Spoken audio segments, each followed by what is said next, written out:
Olá, meu nome é Fernando Maturi, eu sou advogado criminalista e nesse vídeo eu vou te explicar como funciona um processo criminal em segundo grau. Bom, antes de qualquer coisa, se nós estamos em um processo criminal de segundo grau, significa que nós já tivemos o primeiro grau e que o marco final do julgamento em primeiro grau é a sentença proferida por um juiz, ou seja, um juiz já proferiu uma sentença condenando ou absolvendo quem está respondendo a esse processo criminal. E aí qualquer das partes que não ficou satisfeita com o resultado pode ingressar com um recurso e isso vai para a segunda instância. Caso esse processo criminal esteja tramitando na Justiça Estadual, quem vai julgar esse recurso e esse processo em segundo grau é o Tribunal de Justiça do Estado. Ou, caso esse processo esteja tramitando na Justiça Federal, quem julga é o Tribunal Regional Federal. O Tribunal de Justiça aqui do Estado de São Paulo possui 16 câmaras criminais e cada câmara conta com 5 desembargadores. No entanto, não são os 5 que vão julgar esse recurso, só 3 participam desse julgamento. O Tribunal Regional Federal da Terceira Região, que é o responsável por julgar os casos aqui de São Paulo, possui 2 turmas que julgam matéria criminal, a 5ª turma e a 11ª turma, cada uma delas com 3 desembargadores. Quando você entra com recurso e esse recurso é enviado para o Tribunal de Justiça, ele é sorteado para se verificar para qual Câmara ele vai ser direcionado. Vamos imaginar que a Câmara sorteada foi a 2ª Câmara de Direito Criminal. Ele é remetido para essa Câmara, onde ele é recebido por um desembargador, que será o desembargador relator do caso. Ele é que vai ficar responsável por analisar todo aquele processo, analisar o recurso que foi interposto e emitir um relatório com os principais pontos do processo e os principais pontos que estão sendo discutidos no recurso. E depois disso é marcada uma sessão de julgamento. É nessa sessão de julgamento que o recurso vai ser julgado. E como essa sessão acontece? Os desembargadores se reúnem, todos os desembargadores daquela Câmara, ou seja, são 5 desembargadores que estão reunidos, porém, só os 3 que são os julgadores daquele caso é que vão efetuar o julgamento. E a dinâmica dos trabalhos é basicamente assim. É dada a palavra ao relator do caso e ele faz a leitura desse relatório do voto.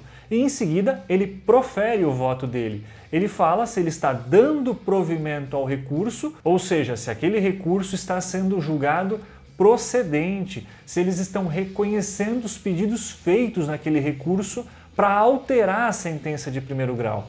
Ou, ao contrário disso, se está sendo denegado o recurso, se os pedidos estão sendo rejeitados e a sentença está sendo confirmada, não está sofrendo alteração. Depois que o relator profere o voto dele, é dada a palavra aos demais julgadores, aos outros 2 desembargadores que vão julgar aquele caso.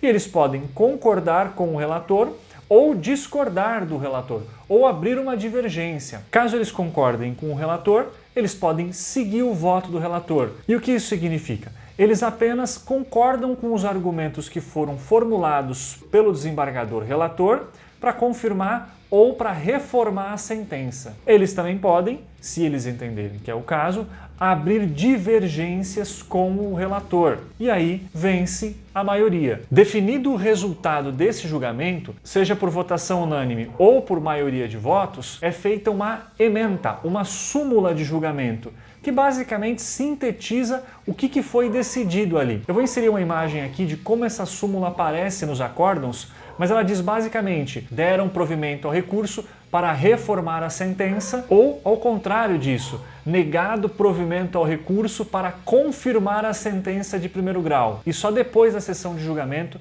que é publicado um acórdão. É no acórdão que os desembargadores colocam toda a argumentação deles para acolher ou para rejeitar o recurso. É isso que encerra o processo em segundo grau. Ou seja, o processo em segundo grau ele é muito mais rápido do que o processo em primeiro grau.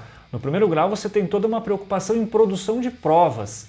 E o viés aqui em segundo grau é mais de confirmar ou reformar a sentença proferida em primeiro grau. Esse julgamento encerra a maior parte dos processos criminais. É aqui que a maior parte dos processos criminais termina. Quando eles começam lá no primeiro grau, é quase certeza que eles vão chegar até aqui e a maioria deles acaba aqui. No entanto, é possível entrar com mais recursos por STJ ou para o STF. Eu ainda vou gravar mais vídeos para explicar o funcionamento de cada um desses tribunais, como as coisas acontecem no STJ e como as coisas acontecem no STF. Se você ficou com alguma dúvida, comenta aqui embaixo para eu saber. E se você tem alguma sugestão de vídeo, alguma curiosidade, quer entender melhor algum ponto da justiça criminal, comenta aqui embaixo. À medida do possível eu vou gravando novos vídeos e produzindo mais conteúdo. E se você gosta desse conteúdo, tem interesse em saber como funcionam os processos, como funciona a justiça criminal em geral, se inscreva no canal. Tem bastante coisa vindo por aí.